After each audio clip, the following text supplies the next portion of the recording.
আসসালামু আলাইকুম।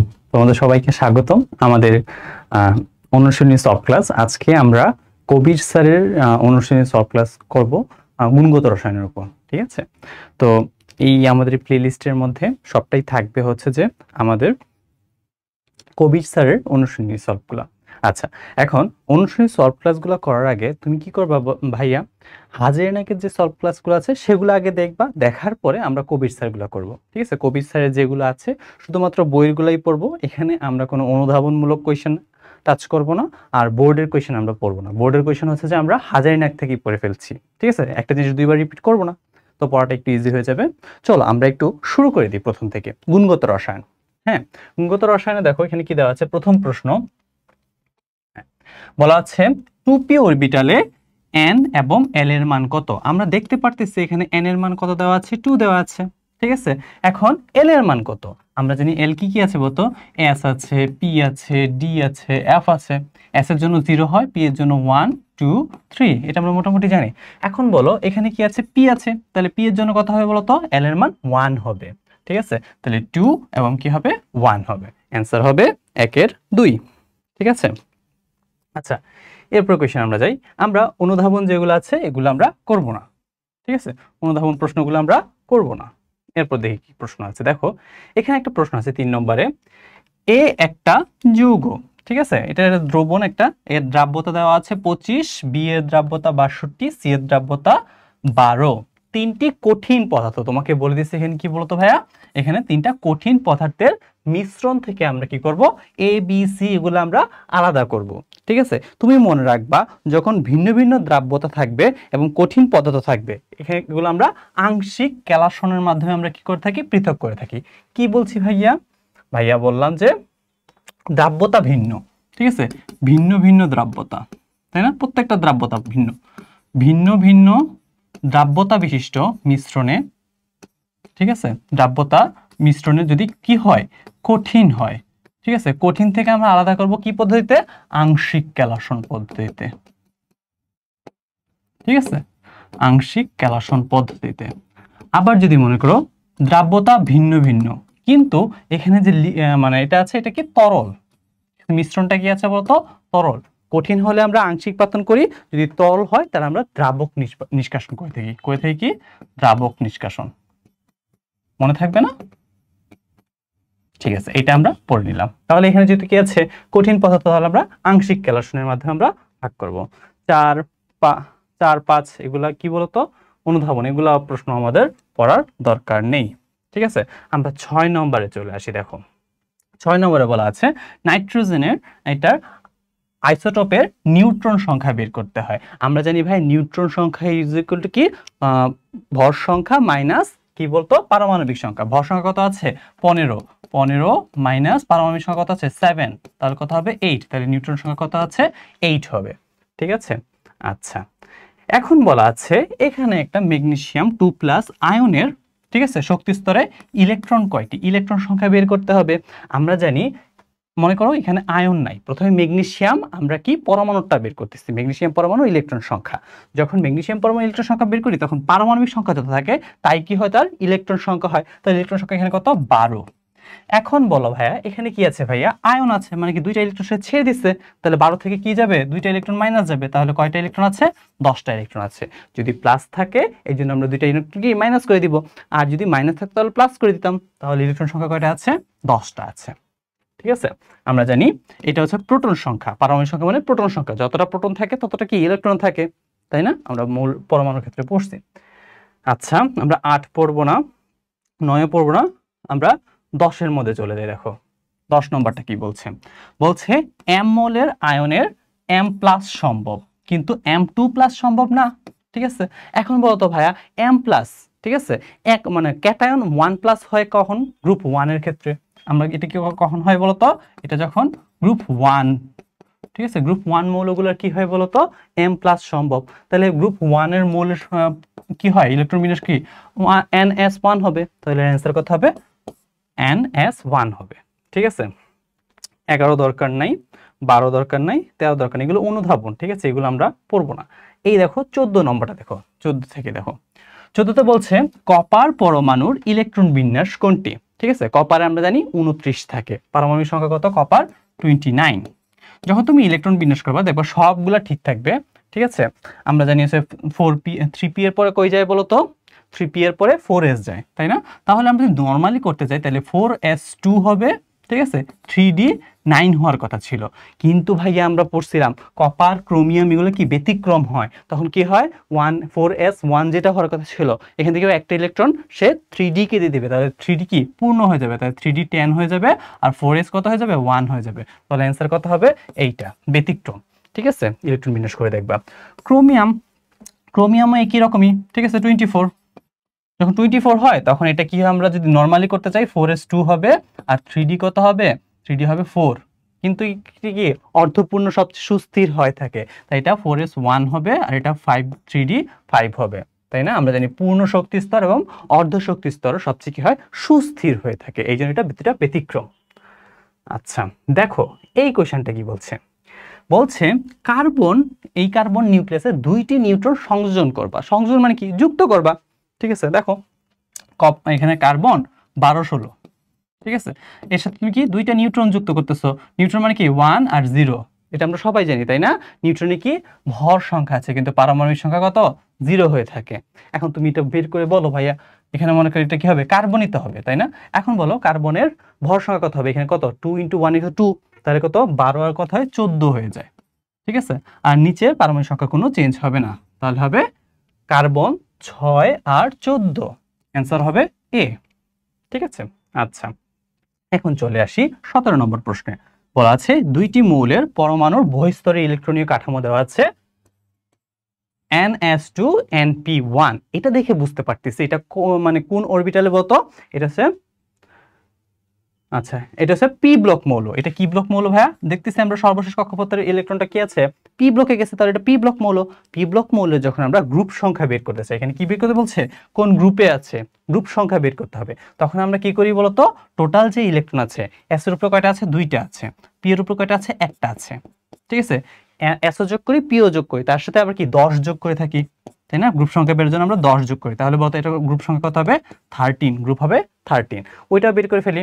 ঠিক আছে, 2 + 6 প্লাস কত হবে, 10, সূত্রের 10, তাহলে কত হবে এটা 18। ঠিক আছে, 17 এর অ্যান্সার হবে যে, হ্যাঁ এই যে গ্রুপ 13 আর 18, ঠিক আছে, গ হবে। ঠিক আছে, অ্যান্সার হবে গ। ওকে, এরপর আমরা চলে যাই, দেখো ভারী পানি কোনটি, এটা আমরা পারি ডিউটেরিয়াম অক্সাইড, তাই না? আমরা জানি হাইড্রোজেনে কি কতগুলো আইসোটোপ থাকে, তার মধ্যে ডিউটেরিয়াম একটা কি ভারী ধাতু, ভারী মানে পানি তৈরি করে। ঠিক আছে, ডিউটেরিয়াম অক্সাইড হচ্ছে ভারী পানি, এটা আমরা জানি। পারমাণবিক ভরের একক, ভাইয়া পারমাণবিক ভরের কোনো একক নাই, এটা আমরা জানি। ঠিক আছে, কারণ কি দুইটা কি, এটা একটা অনুপাত। ঠিক আছে, পারমাণবিক ভরের কোনো একক নাই। আচ্ছা, বলা হচ্ছে নিম্নের কোনটি তেজস্ক্রিয়। ঠিক আছে, আইসোটোপটা কি তেজস্ক্রিয় আইসোটোপ হবে। তুমি ভাইয়া মনে রাখবা তেজস্ক্রিয় আইসোটোপে হচ্ছে যে ভর সংখ্যার গড়মিল হবে। ঠিক আছে, তাহলে কি বলছি, তেজস্ক্রিয় আইসোটোপ মানে কি অ্যাবনর্মাল ভর সংখ্যা, অ্যাবনর্মাল ভর সংখ্যা বের করবা। ঠিক আছে, যেটার মধ্যে অ্যাবনর্মাল ভর সংখ্যা থাকবে সেটাই কি হবে, তেজস্ক্রিয় আইসোটোপ।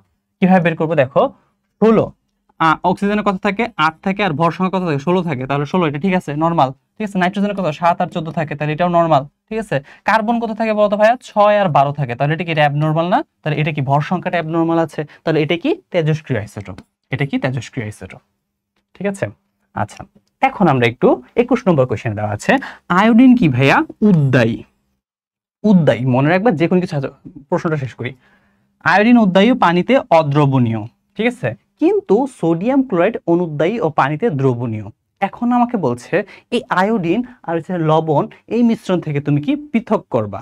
ঠিক আছে, বের করার জন্য তুমি পৃথক করতে গেলে কোন পদ্ধতি ইউজ করবা, এটা মনে হয় দেখা যাচ্ছে না,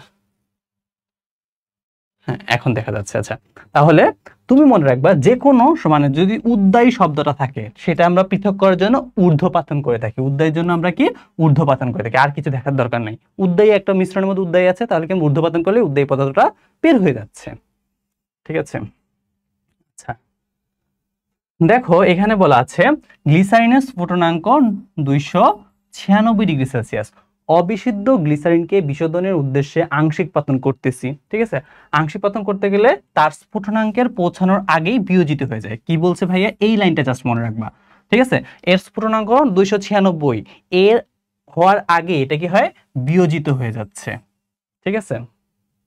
তাহলে আমরা মনে রাখবো যখন কি হবে বলতো, স্ফুটনাঙ্কের আগে যাওয়ার আগে কি হয়, যখন মানে এটা হয়ে যাবে তখন এটা নিম্নচাপ পাতন বলবো। আবার বলতেছি, স্ফুটনাঙ্ক পৌঁছানোর আগেই যখন বিয়োজিত হয়ে যায় সেটাকে আমরা কি বলি, নিম্নচাপ পাতন বলবো। জাস্ট একটা ওয়ার্ড মনে রাখবো, ঠিক আছে, এই লাইনটা মনে রাখবো।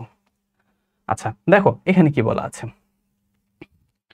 আচ্ছা এখানে বলা আছে একটি তরল জৈব যৌগকে তাপ দিলে দেখা যায় এটির 78 ঠিক আছে 78.3 ডিগ্রি সেলসিয়াস তাপমাত্রায় ফুটে। মানে কি, এটা তার স্ফুটনাঙ্ক দেওয়া আছে। 78.3 ডিগ্রি স্ফুটনাঙ্ক কার হয়, ইথানলের হয়, আমরা জানি। এখন এর সঙ্গে আমরা সামান্য ইথানল মনে করো আরো কি করছি, ইথানল অ্যাড করছি। তাহলে ইথানলের সাথে আমরা কি আবার ইথানল অ্যাড করছি, তাহলে এর স্ফুটনাঙ্ক কত হবে, 78.3 ডিগ্রি সেলসিয়াসই ফুটবে। মানে একটা তুমি মনে করো পানির সাথে পানি অ্যাড করছো, তাহলে স্ফুটনাঙ্ক কত হবে, 100 ডিগ্রি সেলসিয়াসই হবে, তাই না। তাহলে ইথানল 78, তাহলে কি হবে বলতো, এখানে কি ছিল বলতো, বিশুদ্ধ ইথানল ছিল। ওকে আচ্ছা, এখন একটু দেখে আসি অধিশোষণের মাত্রা, ঠিক আছে, এবং সচল দশা। মনে রাখবা ভাইয়া, যে কোনো জায়গার মধ্যে মানে আমরা হচ্ছে ক্রোমাটোগ্রাফির মধ্যে দুইটা জিনিস পাই, একটা সচল দশা আর এটা কি নিশ্চল দশা পেয়ে থাকি, ঠিক আছে। তাহলে পেয়ে গেছি আমরা সচল দশা, কি বলছে, অধিশোষণের মাত্রা এবং সচল দশায় দ্রাব্যতা হারের ভিন্নতা আছে। মিশ্রণের উপাদানগুলো থেকে আমরা কিভাবে পৃথক করব, ওই যে বললাম সচল দশা নিশ্চল দশা শব্দটা থাকলেই এটা কি হবে, ক্রোমাটোগ্রাফি, ঠিক আছে, ক্রোমাটোগ্রাফি। 25 দরকার নাই, আমরা একটু 26 নম্বরটা দেখি।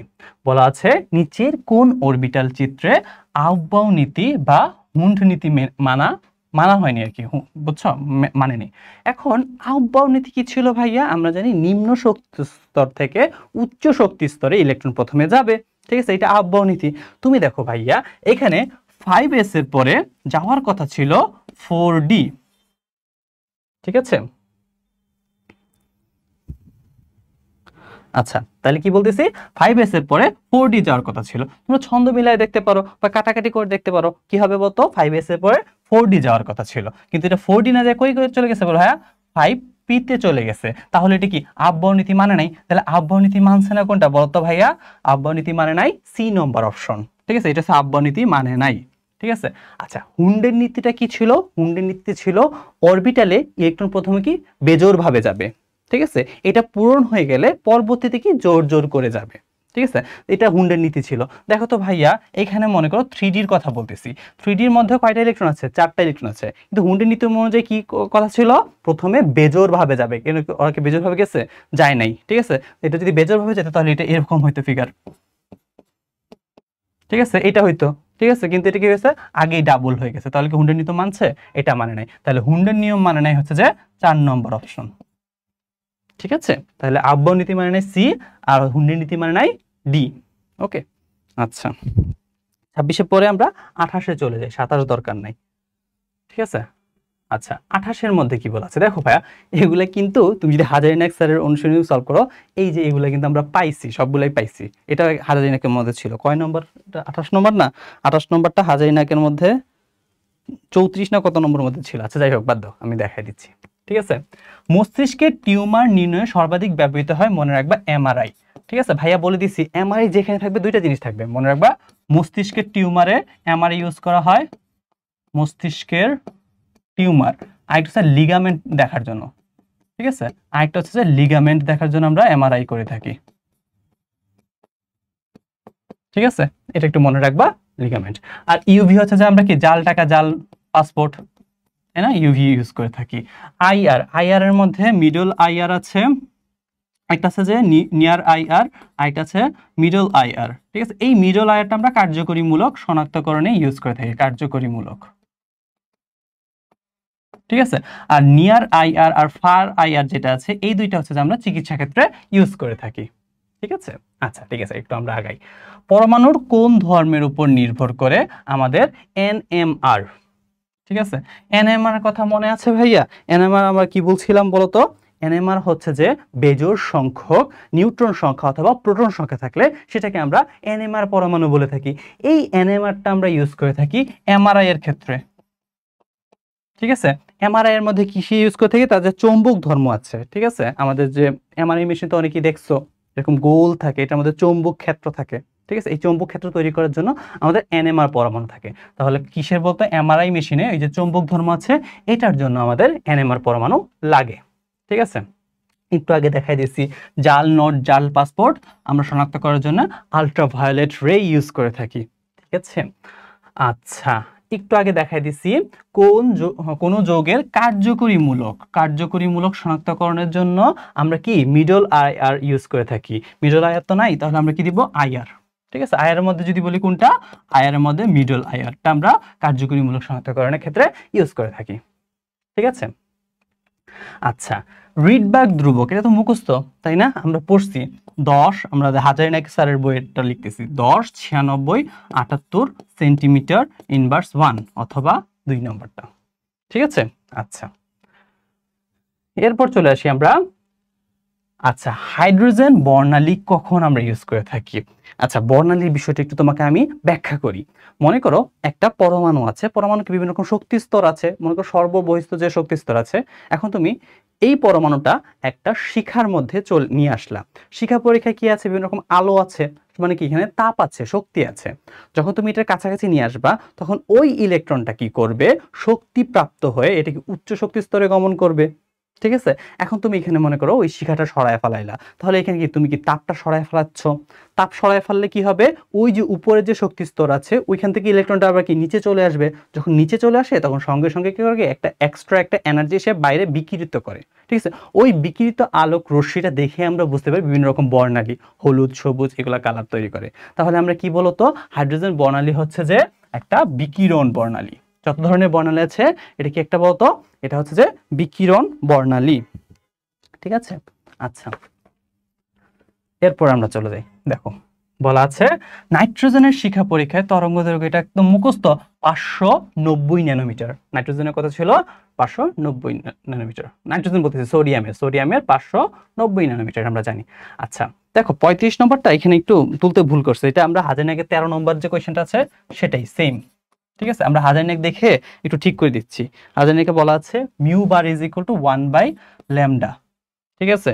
আর এখানে ছিল mu bar is equal to c/λ। আচ্ছা 1 জায়গায় ল্যামডা হয়ে গেছে আর কি। E is equal to H mu, ঠিক আছে, E is equal to lambda. আচ্ছা এখন দেখো ভাইয়া, এই যে ল্যামডা বার হচ্ছে তরঙ্গ সংখ্যা, ঠিক আছে। তরঙ্গ সংখ্যা হচ্ছে যে তরঙ্গ দৈর্ঘ্যের ব্যস্তানুপাতিক, ঠিক আছে, এটাও ঠিক আছে, ঠিক আছে। E is equal to H mu, আবার লিখতে পারি H is equal to c/λ, ঠিক আছে। এখন আমাকে বলো তাহলে ই এর সাথে ল্যামডার কি সম্পর্ক, ব্যস্তানুপাতিক সম্পর্ক। তাহলে ই এর সাথে ল্যামডার সম্পর্ক হচ্ছিল ব্যস্তানুপাতিক, তাহলে এটা কি ভুল দা, এটা ভুল দা, ওকে। তাহলে কোনটা সঠিক নয়, ডি নম্বরটা সঠিক নয়। আচ্ছা, অ্যামোনিয়াম আয়ন শনাক্তকরণের জন্য এটা খুবই ইম্পর্টেন্ট, এটা আমরা হাজারনিক স্যারের বইয়ের মধ্যে পড়ছি তাই না। অ্যামোনিয়া শনাক্ত করার জন্য আমরা নেসলার দ্রবণ ইউজ করে থাকি। আচ্ছা, K2 মার্কারি আয়োডিন 4+, এটা যদি যে কোনো একটা ক্ষারের সাথে যদি যুক্ত থাকে তাহলে সেটাকে আমরা কি বলি, নেসলার দ্রবণ বলে থাকি। নেসলার দ্রবণের সংকেতটা লাগে, ঠিক আছে, এটা আমরা একটু দেখবো। আচ্ছা দেখো এগুলো সব আমরা আসলে হাজারনিকে পড়ছি, অসুবিধা নাই।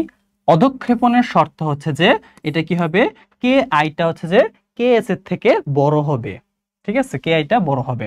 কে এস যদি বড় হয় এটাকে আমরা কি বলি বলতো, অসম্পৃক্ত, ঠিক আছে। আর এটা যদি সমান হয় তাহলে এটাকে আমরা বলি সম্পৃক্ত। তাহলে ভাইয়ার কাছে মানে তোমাদের কাছে রিকোয়েস্ট থাকবে, তোমরা কি করবে, আগে হাজারনিকটা ভালো করে পড়বা, হাজারনিক স্যারের অনুশীলনী সলভ করা, তারপর তোমরা একটু এটা দেখবা, ওকে, তাহলে দেখবো অনেকগুলোই পারবা। বলা আছে নিচের কোনটি লাল আলোর তরঙ্গ দৈর্ঘ্য, বেনিয়া সহ কলা লাস্টে লো থাকে মানে লাল থাকে, তাহলে কত হবে বলতো, 647 থেকে 700 ন্যানোমিটার হবে লাল তরঙ্গ দৈর্ঘ্যের দৈর্ঘ্য, লাল আলোর তরঙ্গ দৈর্ঘ্য আর কি। আচ্ছা এখানে এটাও তোমাদের হচ্ছে হাজারনিকে বই দেওয়া আছে, তোমরা একটু ঝামেলা মানে পড়ে গেছে, এন দ্বারা বোঝায় ভি, ঠিক আছে, তাহলে ভি একটু ঠিক করে নাও এটাও, বুঝছো, তাহলে এম ভি, ওকে। এটা হাজারনিকের 19 নম্বরে আছে, ঠিক আছে। আচ্ছা অসুবিধা নেই, ডি ব্রগলি সমীকরণ আমরা সবাই জানি, কি হবে বলতো, ডি ব্রগলি সমীকরণ হচ্ছে যে lambda is equal two h/mv, ঠিক আছে, h/mv, এটা হচ্ছে যে আমাদের ডি ব্রগলি সমীকরণ। ডি ব্রগলি সমীকরণ আমরা কি পড়ছিলাম? আমরা জানি আলো, তরঙ্গ এবং কণা উভয় ধর্ম কি করে লাভ করে, ঠিক আছে, উভয় ধর্ম প্রদর্শন করে, এটি হচ্ছে ডি ব্রগলির সমীকরণ, ঠিক আছে। আচ্ছা, জাল পাসপোর্ট শনাক্তকরণের জন্য আমরা আলট্রাভায়োলেট রে ইউজ করে থাকি। ব্রেনের চিকিৎসায় কার্যকর থেরাপি আমরা কোত্থেকে দিয়ে থাকি? এমআরআই নাকি আইআর থেরাপি? এমআরআই মনে হয়, ঠিক আছে, হ্যাঁ, এমআরআই থেরাপি আমরা দিয়ে থাকি। ব্রেনের চিকিৎসায় কার্যকর থেরাপি কোনটি? MRI therapy. ওকে, একটু মনে রাখবা। 42 দরকার নাই, আমরা 43, এত বড় ম্যাথ আসে না, কিভাবে করতে হবে তোমাকে একটু দেখাই দিচ্ছি কিভাবে করতে হবে। হ্যাঁ, বলা আছে ক্যালসিয়াম ফ্লোরাইড এর জলীয় সম্পৃক্ত দ্রবণের ফ্লোরাইড আয়নের গাঢ়ত্ব দেওয়া আছে, মানে ঘনত্ব দেওয়া আছে, এটা দেওয়া আছে ভাইয়া গ্রাম পার লিটার। তোমাকে মনে রাখবা দ্রাব্যতার গুণাঙ্ক বা দ্রাব্যতার গুণফল বের করার জন্য আমরা যে দ্রাব্যতা চিন্তা করি, ওই দ্রাব্যতা মোল পার লিটার ইউজ করে থাকি। তাহলে এটাকে কি গ্রাম পার লিটার আছে, তাহলে এটাকে মোল পার লিটার নিতে হবে। মানে যেটা আছে মনে করি এটাকে হচ্ছে 0.00076, এটাকে কি করবা? ক্যালসিয়াম ফ্লোরাইডের যে আণবিক ভর আছে তা দ্বারা ভাগ করে দিবা। ভাগ করে দিলে যে মানটা আসবে এটাকে আমরা লিখবো মোল পার লিটার, ঠিক আছে। আচ্ছা, এটাকে তো ভাঙি, দেখো ক্যালসিয়াম ফ্লোরাইড, ঠিক আছে, এটা কি আছে? Calcium fluoride. যদি ভাঙি আমরা ক্যালসিয়াম আয়ন পাবো আর হচ্ছে যে 2টা ফ্লোরাইড আয়ন পাবো, ঠিক আছে। এখন তাহলে এখান থেকে আমরা কি পাচ্ছি? যদি দ্রাব্যতার গুণফল বের করে থাকি তাহলে এখানে হচ্ছে একটা S আর এখানে 2টা S, ঠিক আছে। তার মানে KSP is equal two S into 2S, এটা কি হবে? ঘাত চলে যাবে, আবার 2 যেটা ভিতরে থাকবে এটা কি হবে? ঘাত চলে যায়, ঠিক আছে। তাহলে এটা টোটাল কত হচ্ছে বলতো? 4S cube. আচ্ছা, এটা তো তোমরা সবাই পারো, না পারলে কি মানে প্রথমে কি করবা? আমাদের হাজারিনাক স্যারের বইটা দেখবা, ঠিক আছে, ওইখানে আমি সলভ এটা করে দিছি, এটাও হাজারিনাক স্যারের বই থেকে আসছে, ঠিক আছে। তো এটা মিলাই দেখবা। এখন দেখো এখান থেকে ভাইয়া দ্রাব্যতার গুণাঙ্ক বের করতে হবে। তাহলে বলো এস এর মান জানি না ভাইয়া, এই যে এটা হচ্ছে যে এস এর মান, দ্রাব্যতা এস এর মান মোল পার লিটার। তাহলে এটা পারলে তুমি কি এসপি বের করবে না, 4 ইন্টু যা থাকবে ওইটাকে তুমি কিউব করে দিবা, ঠিক আছে। আচ্ছা, এত বড় মেথ আসবে না, আমরা আগাই। আচ্ছা, এটা অনেক বড় ম্যাথ। কি দেওয়া আছে? বেগুনি রশ্মির তরঙ্গ দৈর্ঘ্য দেওয়া আছে 4100 আর্মস্ট্রং। তাহলে এটা কি মিটারে নিতে হবে, ঠিক আছে। মিটারে নিতে গেলে আমরা কি করি বলতো? 4100 angstrom is equal to 10 to the power -10, ঠিক আছে, মিটার। আচ্ছা, মিটার বের করলাম, এটাকে আমরা কি করবে? তরঙ্গ নিতে হবে। আমরা জানি ফ্রিকোয়েন্সি কম্পাঙ্ক mu is equal to C by lambda. C মানে কি? আলোর বেগ। আলোর বেগ আমরা জানি 3 × 10 to the power 8, 3 × 10 to the power 8 divided by এর কথা হবে 4100 ইন্টু 10 টু দি পাওয়ার -10, ঠিক আছে। আচ্ছা, এত বড় ম্যাথ আসবে না, এটা তোমরা অ্যান্সারটা দেখে নিও, ঠিক আছে। ক্যালকুলেটর ছাড়া এগুলো করা যাবে না, এগুলো আসবে না। এখন একটু দেখি ভাইয়া, এখানে 45 নম্বরটা একটু দেখি।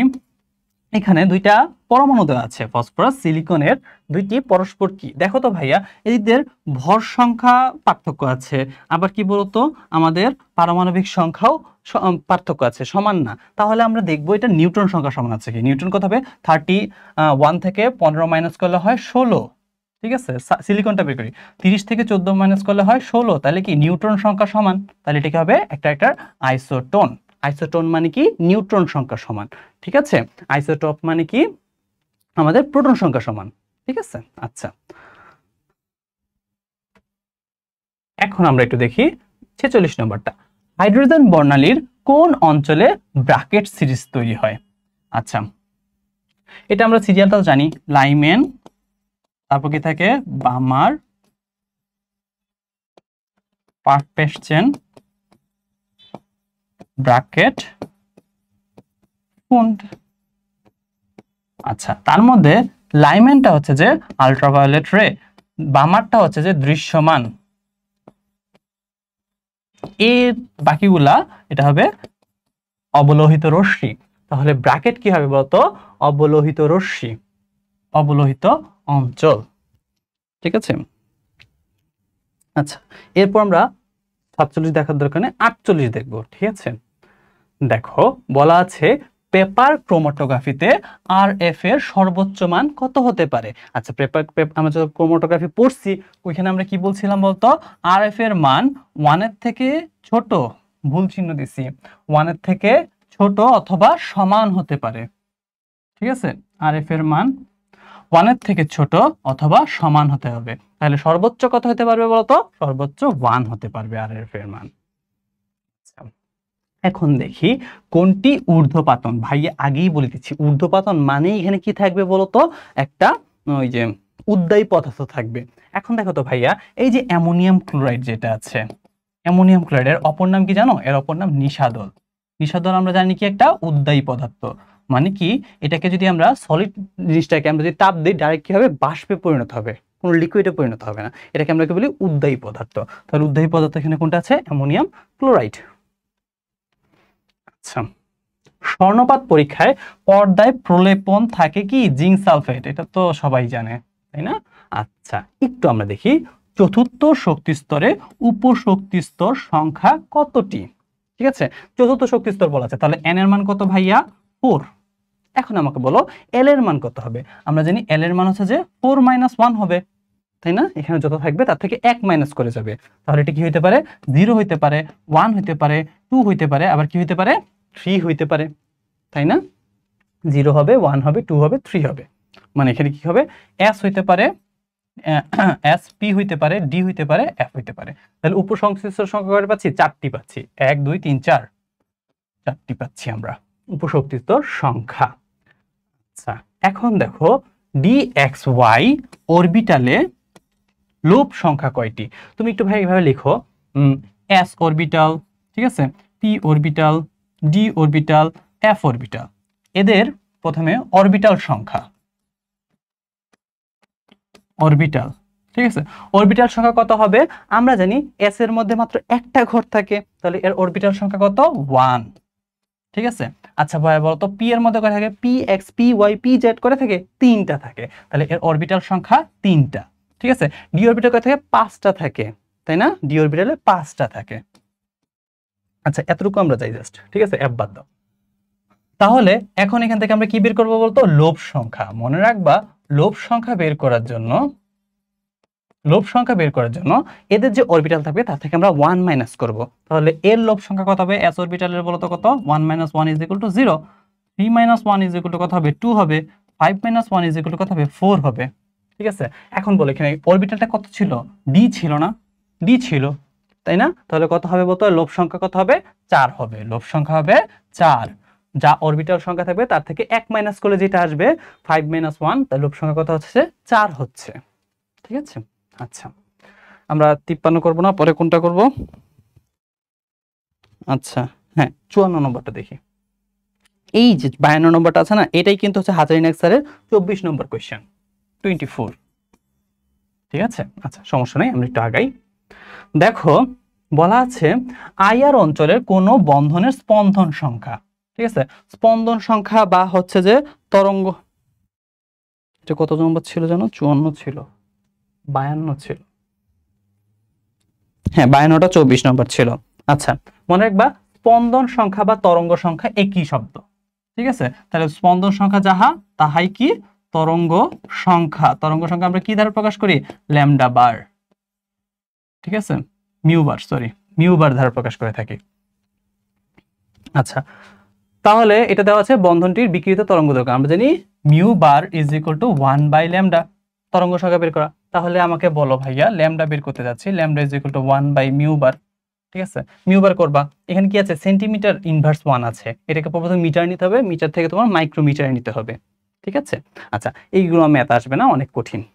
ঠিক আছে, জাস্ট আমরা দেখাই দিলাম কিভাবে হবে। 1 বাই কত হবে? 15, 2টা 0 সেন্টিমিটার ইনভার্স 1। ওকে, এটাকে পরে মিটার, পরে মাইক্রোমিটারে নিবা। ওকে, দরকার নেই এটা। দেখো ওই একই রকম আরেকটা কোশ্চেন আছে, তরঙ্গ দৈর্ঘ্য দেওয়া আছে ল্যামডা ইজ ইকুয়াল টু এত মিটার, স্পন্দন সংখ্যা mu bar is equal to 1/λ। ঠিক আছে, 1/2.5 ইন্টু 10⁻⁻⁵ মিটার। ঠিক আছে, এর আনসার হবে 400 সেন্টিমিটার ইনভার্স 1। ঠিক আছে, তাহলে 1/25 আমরা লিখলাম, মনে করো 10⁻⁻4।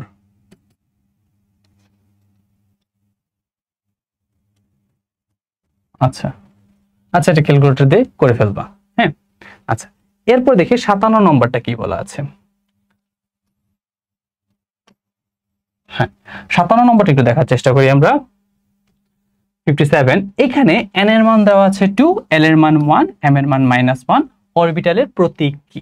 তুমি মনে রাখবে ভাইয়া, হাজারিনাক স্যারের বই একরকম এটার ব্যাখ্যা দেওয়া আছে, আবার কবির স্যার বলে অন্যান্য বইয়ের মধ্যে একরকম দেওয়া আছে। আমি তোমাকে দুইটাই দেখাই দিচ্ছি, ঠিক আছে? অরবিটালের প্রতীক দেখো, পি আছে না, পি এর জন্য মনে রাখবা অরবিটাল সংখ্যা 2p,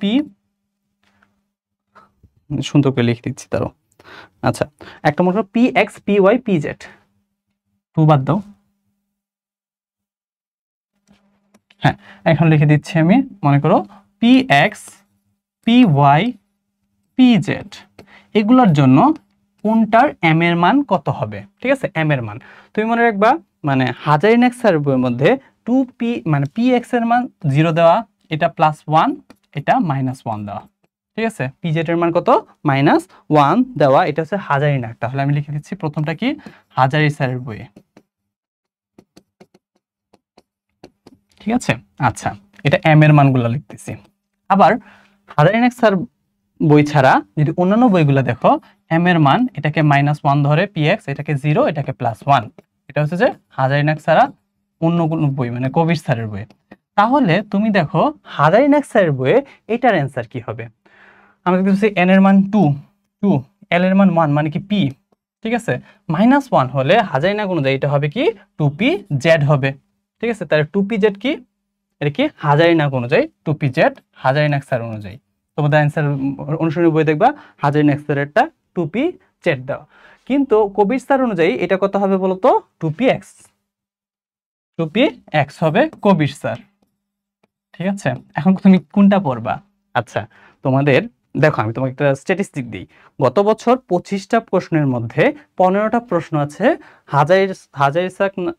হাজারিনাক স্যারের বইয়ের অনুশীলনী থেকে 15টা আসছে। তো অ্যান্সার প্রিফার করবা সবচেয়ে বেশি হাজারিনাক স্যারেরটা, ঠিক আছে? কারণ ওইটাই হচ্ছে ওইখান থেকে কোয়েশ্চেন আসে। 25টার মধ্যে 25টাই আসছে হাজারিনাক থেকে, কিন্তু 15টা আসছে অনুশীলনীর প্রশ্ন থেকে হাজারিনাক। তাহলে কি করবা বলতো? এটাকে একটু বেশি প্রেফার দিবা। ওকে, বুঝতে পারছি? আচ্ছা, এটা কত? 57, ঠিক আছে? আচ্ছা, এখন দেখো এই যে রঙের বিষয়টা আছে না, ডলারের কালারটা, ঠিক আছে? ডলারের কালারটা হাজারিনাক স্যারের বই একরকম দেওয়া আছে, আর হচ্ছে যে আমাদের কবির স্যারের বই একরকম দেওয়া আছে। তুমি হাজারিনাক স্যারটা আমি একটু লিখে দিই, ঠিক আছে? হাজারিনাক স্যার এইভাবে আমি পড়ছিলাম, ক হ সা লা নীল, ঠিক আছে? কহ সাদা নীল এভাবে মনে রাখছিলাম, মানে কমলা, হলুদ, এটা কি ছিল, সবুজ মনে হয়, ঠিক আছে? লাল, নীল। আচ্ছা, কহ সাদা সাদা নীল। আচ্ছা, ক দেওয়া হচ্ছে যে এটা হচ্ছে যে আমরা বাংলাদেশে যে টাকা 100 থেকে শুরু করি, প্রথমে বাংলাদেশে কত থাকে? 100 টাকা থাকে, এরপর কত থাকে? 50 থাকে, 50-এর পরে কত থাকে বলতো? 20 টাকার নোট থাকে, এরপর 10 টাকার নোট, তারপর কি 5 টাকার নোট, ঠিক আছে? তাহলে হাজারিনাক স্যার অনুযায়ী 10 টাকার ডলার কত হবে? লাল কালার হওয়ার কথা ছিল, এটা হচ্ছে যে হাজারি স্যারের। কিন্তু আমাদের কি বলতো, কবির স্যার এটাকে দিচ্ছে কমলা, ঠিক আছে? $10কে কমলা বলছে। এখন কোনটা দিবা? ঠিক আছে, তো এটা তো যেহেতু অনুশীলনের প্রশ্ন, যদি মনে করি এই কোশ্চেনটা আসে $10, ঠিক আছে, তাহলে মনে রাখবে কবির স্যার থেকে আসছে, এটা কি দিবা? কমলা দিবা। ওকে, আচ্ছা, এইগুলা একটু একটু মানে ঝামেলা থাকবেই, কোনটা নিবা কোনটা করবা একটু মনে রাখতে পারলে পারবা, আর না হলে হাজারিনাক স্যার একদম ধ্রুব ধরে হাজারিনাক স্যার পড়ে ফেলবা বইটা, ঠিক আছে? আচ্ছা, পরেরটা আল্লাহ ভরসা। আচ্ছা, এখন চলে আসি মিশ্রণ থেকে বালি এবং কর্পূর। ভাইয়া, কর্পূর একটা উদ্বায়ী পদার্থ, কর্পূর একটা কি উদ্বায়ী পদার্থ, তাহলে এটা কিভাবে পৃথক করব? ঊর্ধ্বপাতন পদ্ধতিতে পৃথক করব, ঠিক আছে? আচ্ছা, কোনটির কম্পাঙ্ক বেশি? আচ্ছা, কম্পাঙ্ক বেশি মনে রাখার জন্য তোমাকে ভাইয়া একটা নেমোনিক্স বলে দিছিলাম, এই যে মাগুরার অতি সুন্দর দৃশ্য অবচেতন মন রাঙায়। আচ্ছা, মাদের মনে রাখছে মহাজাগতিক রশ্মি, ঠিক আছে, মহাজাগতিক লিখে দিলাম না।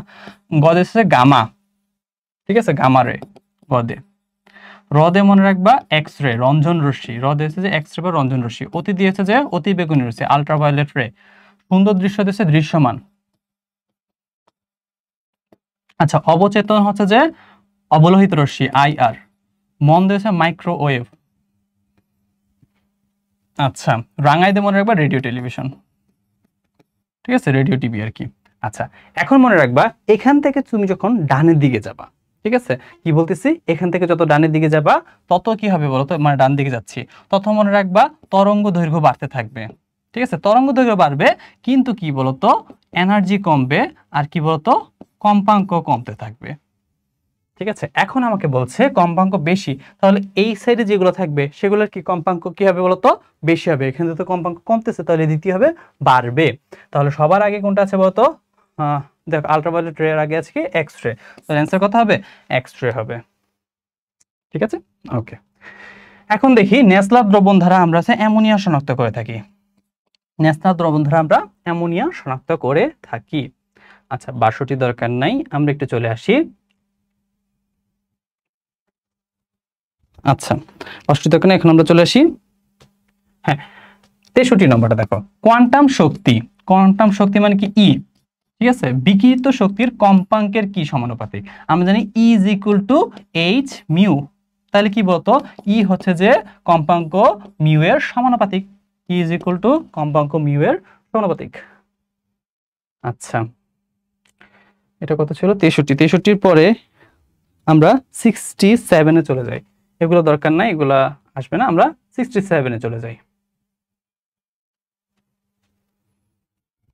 হ্যাঁ, 67-এ দেখো লেখা আছে পরীক্ষাগারে তুমি কি শনাক্ত করবো ভাইয়া, লবণ শনাক্ত করবা। মনে রাখবা লবণ শনাক্ত করার জন্য আমরা বিশ্লেষণ করে থাকি, লবণ শনাক্ত করার জন্য আমরা বিশ্লেষণ করে থাকি। তাহলে এটা কি মনে রাখবা, কবির স্যারের কোয়েশ্চেন, এটা হচ্ছে লবণ বিশ্লেষণ। ওকে, আচ্ছা, এখন বলছে নিচের কোন অরবিটাল সর্বনিম্ন শক্তি সম্পন্ন। এটা আমরা কিভাবে বের করি, n+l সূত্র ধারা, n+l সূত্র ধারা, ঠিক আছে। আচ্ছা, l এর মান আমরা জানি s = 0, p = 1, d = 2, f = 3, ঠিক আছে। এখানে তুমি দেখবা সবচেয়ে সর্বনিম্ন 3s, 3 যোগ 0 = কত হবে, 3 হবে, আর বাকি সবগুলো হচ্ছে যে 3 থেকে বেশি হবে, তাহলে সর্বনিম্ন কত হবে, 3s। ওকে, আচ্ছা, সাধারণ ইলেকট্রন বিন্যাসের নিয়ম। আচ্ছা, নিয়মের ব্যতিক্রম, আমরা ইলেকট্রন বিন্যাস করি তার ব্যতিক্রম কোনগুলো দেখায়, ওই যে একটু আগে দেখাচ্ছিলাম ক্রোমিয়াম একটা ব্যতিক্রম, তাই না, কপার একটা ব্যতিক্রম। ঠিক তেমনি মনে রাখবা এফ ব্লক মৌলের মধ্যে যে 3টা মৌল কি এফ ব্লক মৌল না, ল্যান্থানাম, ঠিক আছে, ল্যান্থানিয়াম, তাহলে ল্যান্থানাম কি হবে বলতো ব্যতিক্রম হবে, ঠিক আছে। থোরিয়াম, এগুলো কি হবে ব্যতিক্রম, আমাদের ইলেকট্রন বিন্যাস হবে, ব্যতিক্রম ইলেকট্রন ল্যান্থানিয়াম, ল্যান্থানাম আর কি।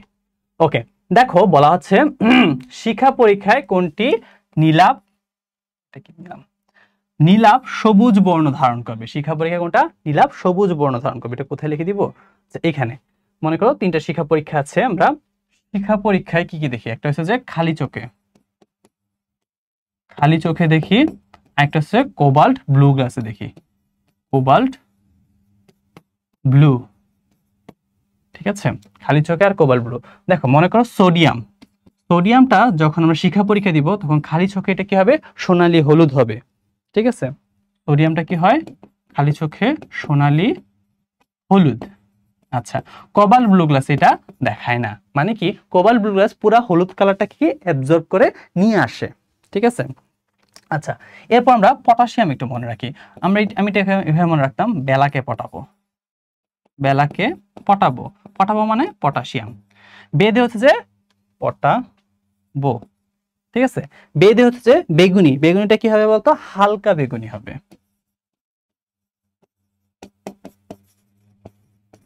ঠিক আছে। আচ্ছা, বে গেল, তারপর কি আছে লাল, কোবাল্ট ব্লু গ্লাসে এটা হবে যে গোলাপি লাল হবে, এটা কি হবে গোলাপি লাল, গোলাপি লাল। আচ্ছা, আচ্ছা, পটাশিয়াম গেল, পটাশিয়ামের পরে আমরা ক্যালসিয়াম আর কপার, ঠিক আছে, ক্যালসিয়াম 2+। ক্যালসিয়ামটা তুমি মনে রাখবা বাংলাদেশের পতাকার মধ্যে, ঠিক আছে, বাংলাদেশের পতাকায় লাস্টে মাঝখানে কি থাকে, লাল থাকে, খালি চোখে দেখবো আমরা ইটের মতো লাল, ইটের মতো লাল, ঠিক আছে। আর কোবাল্ট ব্লু গ্লাসে এটা হবে সবুজ, ঠিক আছে, এটা হবে হালকা সবুজ কালার হবে, বাংলাদেশের পতাকা হালকা সবুজ, বাইরে থেকে সবুজ, তাহলে এটা হবে হালকা সবুজ, ঠিক আছে। আচ্ছা ক্যালসিয়াম গেল, তারপর হচ্ছে কপার, কপার মানে হবে কুর্নিশ, ঠিক আছে, কপার নিশ, তাকে নীল কালার হবে, ঠিক আছে, এটা হবে নীলাভ সবুজ, খালি চোখে হবে নীলাভ সবুজ। আর কোবাল্ট ব্লু গ্লাসে এটা কি হবে, কোনো বর্ণ দিবে না, তাইলে কোবাল্ট ব্লু গ্লাসে বর্ণ দেখায় না, কোনটা কোনটা বলতো, সোডিয়াম আর কপার, ঠিক আছে, দুইটা কি করে আলো অ্যাবজর্ব করে নিয়ে আসে। তাহলে এখানে তোমাকে চাইছে শিক্ষা পরীক্ষায় নীলাভ সবুজ, নীলাভ সবুজ কোনটা হবে, কপার হবে, নীলাভ সবুজ হবে কপার, ঠিক আছে। আমরা ত্বকের যে ক্ষত হয়, মনে করি একটা জায়গায় কি হয়েছে, ক্ষত হয়ে গেছে, ঠিক আছে, এইটার জন্য লেজার পদ্ধতিতে আমরা কি আইআর রশ্মি ইউজ করে থাকি। অনেকে বলে না লেজার করব লেজার করব, বা চোখের মধ্যে আমরা কি করি, লেজার করি না, এটা কি করি আমরা আইআর দ্বারা করে থাকি, ঠিক আছে। আচ্ছা 72 দরকার নাই। আচ্ছা এরপর আমরা 73টা দেখি। দেখো এটাও আমাদের হাজারিনাক স্যারের বইয়ের মধ্যে ছিল, সোডিয়াম পাইরো অ্যান্টিমোনেট। সোডিয়াম পাইরো অ্যান্টিমোনেটের সংকেত কি ছিল, সোডিয়াম 2টা, হাইড্রোজেন 2টা, অ্যান্টিমনি 2টা, অক্সিজেন 7টা, তাহলে এটাকে আমরা সোডিয়াম পাইরো অ্যান্টিমোনেট বলি, ওকে। আচ্ছা জার্কোনিয়াম, নট এটা জিঙ্ক, এটা কি আছে জার্কোনিয়াম, জার্কোনিয়ামের ইলেকট্রন বিন্যাস, জার্কোনিয়াম হচ্ছে যে 40, ঠিক আছে, ইলেকট্রন বিন্যাস করলে আমরা পাই ক্রিপ্টন, ক্রিপ্টন কত, আচ্ছা ক্রিপ্টন 36, এরপরে আমরা পাই এরপর আমরা যাই এটা 5s এর মধ্যে যাবে, এরপর কি হবে এটা 4d এর মধ্যে যাবে, 5s এর পরে এটা 4d, তাহলে অ্যান্সার কত হবে খ, অ্যান্সার হবে খ। আচ্ছা বলছে নিচের কোনটি শক্তিমান সর্বোচ্চ বলছে, মানে n+l করব, এটার মধ্যে যেটা সর্বোচ্চ হয়ে থাকে। আচ্ছা আমরা জানি s এর জন্য 0, p এর জন্য 1, d এর জন্য 2, আর কি f এর জন্য 3, তাহলে আমাকে বলো এখানে 3d, 3d এর জন্য এটার মান কত হবে, 3 + 2, তাহলে কত হবে 5। আচ্ছা 5 হচ্ছে 5 + 0 কত হবে 5 হবে। আচ্ছা 4 + p এর মান কত 1, তাহলে কত হবে 5 হবে। 4d, 4 এর মান কত 4, 4 + d, d এর মান কত 6 হবে, তাহলে সর্বোচ্চ কত হবে d। আচ্ছা 76 নম্বরে যাই, 1 আর্মস্ট্রং = 10⁻⁻10 মিটার, এটাকে আমরা কি সেন্টিমিটার নিব, 10⁻⁻ কি করব -10 × 10⁻² করে দিব, তাহলে এটা সেন্টিমিটার হয়ে যাবে, তো 10⁻8 সেন্টিমিটার, 10⁻8 সেন্টিমিটার, ওকে। আচ্ছা এখন চলে আসি আমরা প্লাঙ্কের ধ্রুবক। প্লাঙ্কের ধ্রুবক আমরা সবাই জানি 6.634 × 10⁻⁻34, ঠিক আছে, -34 জুল সেকেন্ড, এটা হচ্ছে যে আমরা জানি প্লাঙ্কের ধ্রুবক, ঠিক আছে। এটা কি আছে -34 জুল সেকেন্ড, ঠিক আছে, হ্যাঁ আছে, তাহলে এটা কি হবে জুল সেকেন্ড। আচ্ছা এটাকে যদি আমরা আর্চ করে দিই, তাহলে কত দিয়ে গুণ করব, 10⁻7 দ্বারা গুণ করব, তাহলে এর মানটা কত হয়ে যাবে বলতো 6.634 × 10⁻, মানে 7 চলে যাবে, তাহলে হবে 27 -27 আর্চ সেকেন্ড হবে, ঠিক আছে। আচ্ছা এখন চলে আসি আমরা ক্যালসিয়ামের শিখা পরীক্ষায় কোন বর্ণ দেখায়, একটু আগে দেখিয়ে ফেলছি ইটের মতো লাল, ক্যালসিয়ামের শিখা পরীক্ষায় খালি চোখে আমরা দেখি ইটের মতো লাল, কোবাল্ট ব্লু গ্লাসে সবুজ, কিন্তু এটা কি খালি চোখে কি দিব, ইটের মতো লাল, তাহলে এর অ্যান্সার কি হবে, ক্যালসিয়াম হচ্ছে যে হালকা লাল, ইটের মতো লাল বা হালকা লাল এরকম মনে রাখবো আমরা, ওকে। 78, হ্যাঁ এখন দেখো এখানে বলা আছে 50 গ্রাম সম্পৃক্ত দ্রবণ, 50 গ্রাম কি দ্রবণ আছে, সম্পৃক্ত দ্রবণে 5 গ্রাম ক্যালসিয়াম কি ক্লোরাইড দ্রবীভূত আছে, তার মানে কি ভাইয়া এখানে দ্রবণটা কত বলতো 50, দ্রবণের পরিমাণ কত 50, ঠিক আছে। আর এই যে 5 গ্রাম এটা কি আছে দ্রবের পরিমাণ, কঠিন সলিড দ্রবের পরিমাণ কত 5 গ্রাম, দ্রবীভূত করলে ক্যালসিয়াম ক্লোরাইডের দ্রাব্যতা কত। আচ্ছা এইগুলা মেথের জন্য আমরা জানি দ্রাব্যতা, আমরা জানি দ্রাব্যতা = কি, একটু লিখে দিচ্ছি, হ্যাঁ, দ্রাব্যতা = দ্রব বাই দ্রাবক নট দ্রবণ, ঠিক আছে, দ্রব বাই দ্রাবক ইন্টু এটাকে আমরা 100 দ্বারা গুণ করব, সেটাই কি হবে বলতো, তার দ্রাব্যতা হবে। এখন এখানে কি দেওয়া আছে বলতো, আমাদের দ্রবের পরিমাণ দেওয়া আছে 5, তাহলে উপরে কত লিখবো 5, ঠিক আছে, যেহেতু 100 গ্রামে বের করতে বলছে এই জন্য 100 দিয়ে গুণ করছি। দ্রাবক দেখো ভাই এটা দ্রবণ, 50 গ্রাম কি দ্রবণ, দ্রবণ থেকে দ্রাবক বের করা যায়। আচ্ছা দ্রবণ দ্রাবক কি মনে রাখবা, দ্রবণ ইজ ইকুয়াল টু দ্রাবক প্লাস দ্রব। দ্রাবক হচ্ছে লিকুইডটা, ঠিক আছে, আর দ্রব হচ্ছে সলিডটা, আর দ্রবণ তো দ্রবণই। তাহলে দেখো এখানে যেই দ্রবণ আছে, দ্রবণ থেকে যদি আমরা দ্রব কত আছে 5 গ্রাম এটা মাইনাস করে দিই, তাহলে তো দ্রাবক হয়ে যাচ্ছে, তাহলে তো আমরা দ্রাবকটা বের করে ফেলবো, দ্রবণ থেকে দ্রাবটা মাইনাস করে দেবো। দ্রবণ কত আছে 50, 50 মাইনাস 5 ইন্টু 100 কত হবে 5/45 ইন্টু 100 হবে 1/9 ইন্টু 100, তাহলে 11.11 অ্যান্সার কত হবে, এটা 11.11 হয়ে যাবে। ওকে আচ্ছা 11.11 হবে, 100/9, 100/9 কে কত হয় 11.11 হয়। আচ্ছা এই ম্যাথগুলা আসে না খুব বেশি, দেখো বামার সিরিজে মানে কি n1 এর মান কত দেওয়া আছে 2, বামারে আমরা জানি কি n এর মান কত 2, ঠিক আছে, আর n2 এর মান কত আছে 3, ঠিক আছে। এখান থেকে আমরা তরঙ্গ দৈর্ঘ্য বের করব, তরঙ্গ দৈর্ঘ্য 1/λ ইজ ইকুয়াল টু আমরা পড়ছি 1/λ is equal to rh/1/n1 square minus n2 square, তাই না, এভাবে ম্যাথ করে করবো, এইটা অনেক কঠিন, মানে এত এগুলো আসবে না, ঠিক আছে, এগুলো যেগুলো করা যাবে না এগুলো আসবে না। এখন দেখি আমরা তৃতীয় শক্তি স্তরে এমভিআর এর মান কত, ঠিক আছে, আমরা জানি MVR is equal two nh/2 পাই, এটা আমরা পড়ছি, এমভিআর ইজ ইকুয়াল টু বোর্ডের তথ্য অনুযায়ী MVR is equal two nh/2 পাই, 2 পাই। আচ্ছা এন এর মান কত বলেই দেওয়া আছে তৃতীয় শক্তি স্তরে, তাহলে কি 3h/2 পাই, 3h/2 পাই। ওকে আচ্ছা 82 দরকার নাই। 83 দেখো বলা আছে তরঙ্গ দৈর্ঘ্য কত 590 ন্যানোমিটার, মানে কি সোডিয়াম, 590 মানে কি সোডিয়াম, এটা আরো একবার পাইছি আমরা আগে। আচ্ছা দেখো নেসলার দ্রবণ তোমাকে আমি তখনই পড়াই দিছি, K2 মার্কারি আয়োডিন 4 তার সাথে একটা ক্ষার, ক্ষার পটাশিয়াম হাইড্রোক্সাইড হতে পারে, সোডিয়াম হাইড্রোক্সাইড যেগুলো করতে পারে, তাহলে এর যে ক্ষারীয় দ্রবণটা আছে এটাই কি বলতো নেসলারের দ্রবণ। ওকে আচ্ছা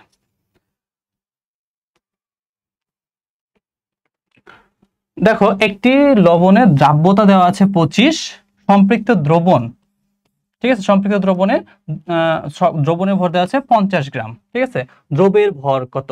আচ্ছা দ্রাব্যতা যেহেতু 25 দেওয়া আছে তাহলে দ্রবণের পরিমাণ কত বলতো, আমরা জানি 100, ঠিক আছে, দ্রাব্য কত হয় 100, তাহলে দ্রবণ কত 125, তাহলে এভাবে লিখতে পারি না 125 গ্রাম দ্রবণে, 125 গ্রাম দ্রবণে দ্রব আছে, 125 গ্রাম দ্রবণে দ্রব আছে কত বলতো ভাইয়া, 125 গ্রাম দ্রবণে আছে 25, যেহেতু দ্রাব্যতা বলা আছে 25, তাহলে কি 125 গ্রাম দ্রবণে দ্রব আছে 25, তাহলে একে কত আর কত বের করতে হবে 50 গ্রামে কত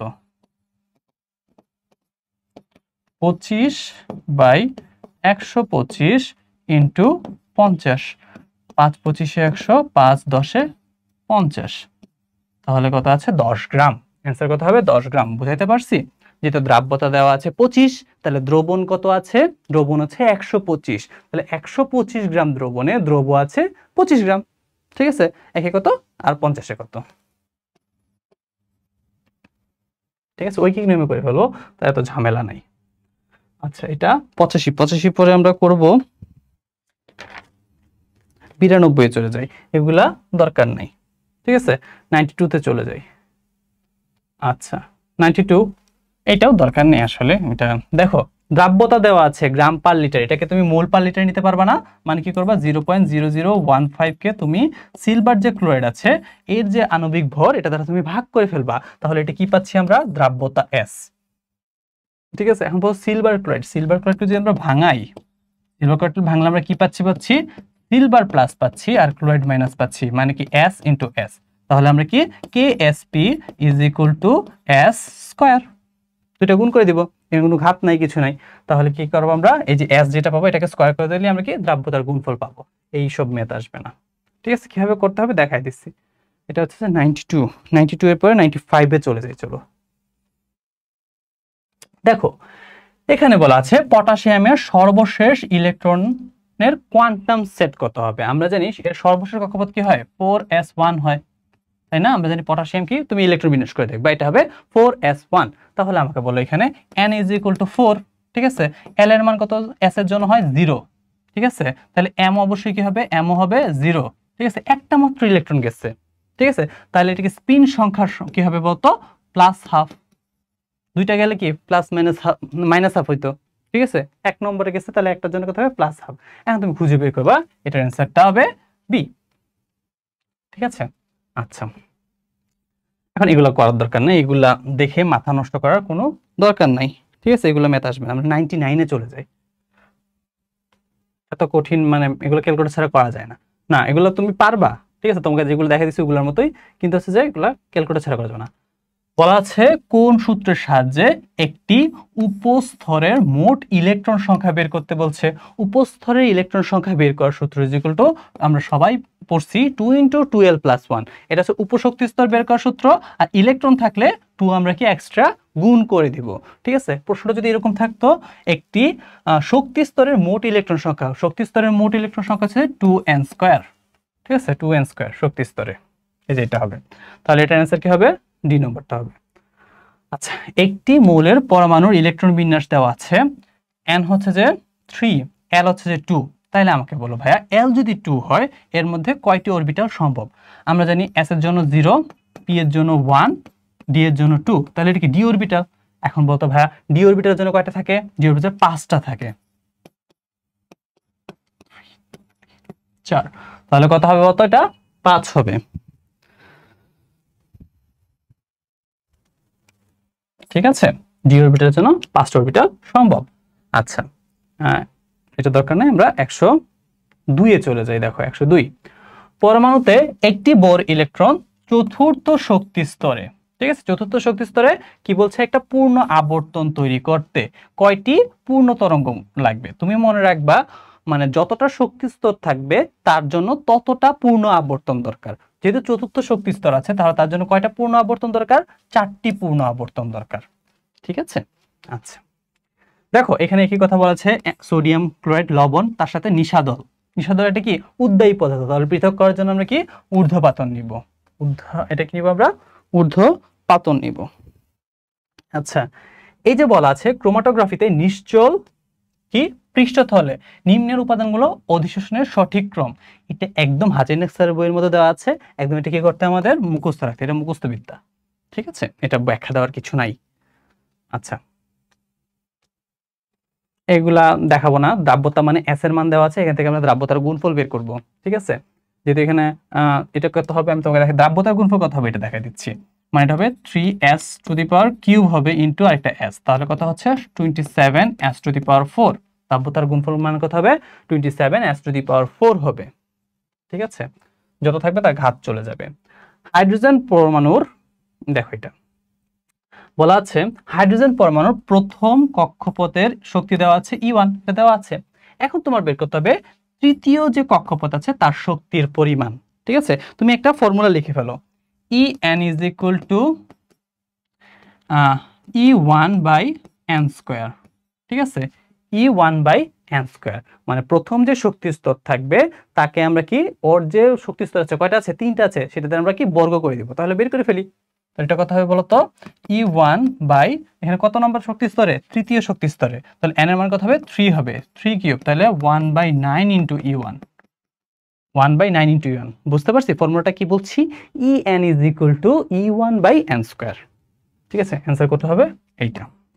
আচ্ছা এটা আমরা শক্তির ক্ষেত্রে পড়ছি, ঠিক আছে। তুমি আরেকটা ফর্মুলা লিখে পারো বেগের ক্ষেত্রে, Vn = V1/n, ঠিক আছে, এটা একটা ফর্মুলা। আচ্ছা এখন হচ্ছে ব্যাসার্ধের ক্ষেত্রে, ব্যাসার্ধের ক্ষেত্রে Rn = R1 বা n² নাকি R1, হ্যাঁ R1 n², হ্যাঁ এটাই ছিল, ঠিক আছে। তাহলে এই দুইটা ফর্মুলা তুমি একটু এর সাথে সাথে মনে রাখবা এরকম ম্যাথগুলো আসতে গেলে, ঠিক আছে। হাইড্রোজেন বর্ণালীর কোনটি দৃশ্যমান, বামার, ঠিক আছে, দৃশ্যমান হলো বামার। আচ্ছা এখন বলা আছে নিচের কোনটির ক্ষেত্রে বোরের মতবাদ প্রযোজ্য নয়? আচ্ছা, বোরের মতবাদের জন্য আমরা প্রথমেই দেখছি কি হবে বলতো, সর্বশেষ কক্ষপথে মাত্র একটা ইলেকট্রন থাকতে হবে, যার মধ্যে একটা ইলেকট্রন থাকবে সেটার মধ্যে বোরের শর্ত প্রযোজ্য। যেটার মধ্যে থাকবে না, একটার বেশি থাকবে অথবা কম থাকবে, মানে জিরো হবে, সেটা কি বোরের পরমাণু, মানে বোরের মতবাদ হবে না। দেখো হাইড্রোজেনের মধ্যে সর্বশেষ কক্ষপথে কয়টা থাকে? একটা ইলেকট্রন থাকে, এটা বোর পরমাণু মানে, ঠিক আছে, বোর মতবাদ মানে। হাইড্রোজেন প্লাস মানে তার মধ্যে একটা ইলেকট্রন ছিল, তার একটা ইলেকট্রন কি চলে গেছে, তাহলে মোট ইলেকট্রন সংখ্যা কত? 0। এর ইলেকট্রন সংখ্যা কত? 1। হিলিয়াম প্লাস 2, 2 ছিল, দুইটা থেকে একটা গেছে, তাহলে কয়টা আছে ইলেকট্রন? এখানে আছে একটা ইলেকট্রন, ঠিক আছে। লিথিয়াম 2 প্লাস, তিনটা ছিল, তিনটা থেকে দুইটা গেছে, তাহলে ইলেকট্রন কয়টা আছে? একটা আছে। তাহলে ইলেকট্রন 0, এটার মধ্যে কি হবে? বোরের মতবাদ প্রযোজ্য হবে না।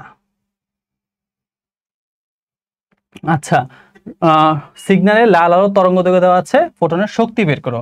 E is equal to c by lambda, ঠিক আছে। সি হচ্ছে যে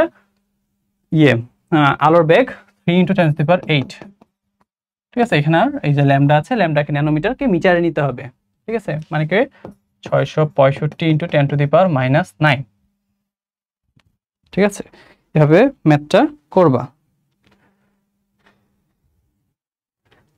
আচ্ছা, এখানে একটা h আছে, ঠিক আছে। E is equal to h c by lambda, হ্যাঁ এটা আমি একটু ভুল লিখছি, তাহলে h এর মানটা লিখবা, আঙ্কের ধ্রুবক, ওকে। আচ্ছা, ওকে। এখন 110 111 করার দরকার নেই, আমরা ডাইরেক্ট চলে যাই 113তে চলে যাই।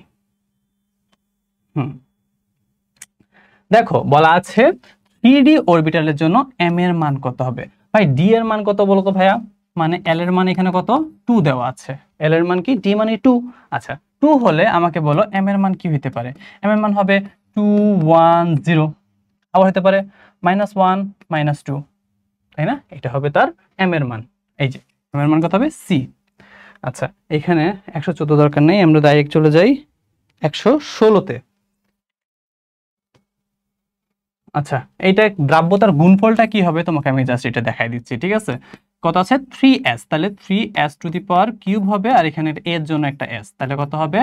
27s⁴। বুঝতে পারছো কিভাবে করছি? এখানে 3 এর নিচে কত আছে? b এর নিচে কত আছে? 3 আছে, তাহলে পুরাটাই 3s হয়ে যাবে। 3s এর উপর আমরা আবার কি এটা ঘাত চলে যাবে 3, ঠিক আছে। তার সাথে আমরা s গুণ করলে 27s⁴। ওইটা একইভাবে এখানে হচ্ছে ল্যামডার মানটা দেওয়া আছে 530 × 10⁻⁹ মিটার। এখান থেকে তুমি তরঙ্গ সংখ্যা mu bar is equal to 1 by lambda বের করবা, ঠিক আছে, এগুলো আসবে না। আচ্ছা, এখন দেখো এনএমআর বর্ণালীমিতি প্রয়োগ করা হয়। আমরা জানি এনএমআর মানে কি? বেজোড় সংখ্যক প্রোটন সংখ্যা অথবা আমরা নিউট্রন সংখ্যাকে আমরা এনএমআর পরমাণু বলি। এটা কোথায় ইউজ করে থাকি? চৌম্বক ক্ষেত্রে, বা চৌম্বক ক্ষেত্রে এটা কোথায়? এমআরআই, ঠিক আছে, এমআরআই মেশিনে আমরা এটা ইউজ করে থাকি। আচ্ছা, এটা দেখো, এটা ভাঙি সহজ করে, অ্যালুমিনিয়াম হাইড্রোক্সাইড যদি ভাঙি তাহলে আমরা পাচ্ছি এখান থেকে অ্যালুমিনিয়াম 3+ আর কি বলতো 3 অণু OH-, তার মানে কি এটাকে যদি আমরা করি তাহলে 3s, এটার উপর আবার কি কিউব চলে যাবে, এখানে অ্যালুমিনিয়াম জন্য একটা, তাহলে KSP এর মান কত হবে? 27s⁴, 27s⁴, ঠিক আছে। আচ্ছা,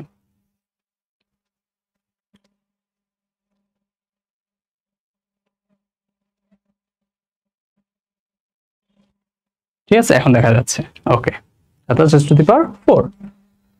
আচ্ছা, এগুলার দেখা, এখন এটা কত নম্বর ছিল? এটা ছিল 117 পর। আচ্ছা, এরপর চলে আসি আমরা 120। আচ্ছা, তরঙ্গ দৈর্ঘ্য দেওয়া আছে ল্যামডার মান, ঠিক আছে, এখান থেকে তুমি শক্তি E বের করবা, E is equal to hc by lambda, okay. আচ্ছা, 120 লাগবে না, 122 লাগবে না, 124-এ চলে যাই আমরা।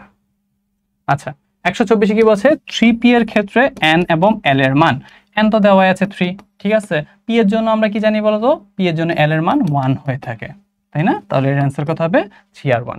আচ্ছা, বর্ণালীমিতিক বিশ্লেষণ কোনটি? আচ্ছা, বর্ণালীমিতিক বিশ্লেষণ মানে NMR, ঠিক আছে, বর্ণালীমিতিক মানে NMR। এগুলো কিছু দরকার নাই। 125-এর পর আমরা আচ্ছা দেখো 132 নম্বরটাকে কি বলা আছে, এটা হচ্ছে এতটি অক্সিজেন পরমাণুতে কত গ্রাম অক্সিজেন থাকে। এখানে কিসের মান দেওয়া আছে ভাইয়া বলো তো? এখানে এন এর মান দেওয়া আছে, ঠিক আছে। এখন এখানে কত গ্রাম, তাহলে W is equal to what বের করতে হবে, ঠিক আছে। আমরা একটা ফর্মুলা পড়ছি, N is equal to W by M is equal to N by N A. তাহলে এই দুটো ফর্মুলা আমরা নিব, ঠিক আছে। N by N is equal to W by M. আমরা কি বের করব? ডব্লিউ বের করি, তাহলে W is equal to N by N A. N এর মান কত? 3.77 into 10 to the power 22 divided by N A 6.02 into 10 to the power 23। এখানে এম চলে যাবে, অক্সিজেনের এম এর মান হচ্ছে যে 32। আচ্ছা, অক্সিজেন পরমাণু থাকে কত গ্রাম অক্সিজেন, তাহলে পরমাণু অক্সিজেনের পরমাণুর ক্ষেত্রে চিন্তা করতে হবে, ঠিক আছে। 16 দিব আমরা। আচ্ছা, এখন এটা তুমি ক্যালকুলেটর করে দেখবা এটার অ্যান্সার কত হয়, ঠিক আছে। আচ্ছা দেখবা। আচ্ছা এরপরে দেখো ভাইয়া, আমরা আর করার কোনো দরকার নাই, কারণ এগুলো দেখো এরপরে যে কোয়েশ্চেনগুলো আছে এগুলো সব হচ্ছে যে বোর্ডের কোয়েশ্চেন।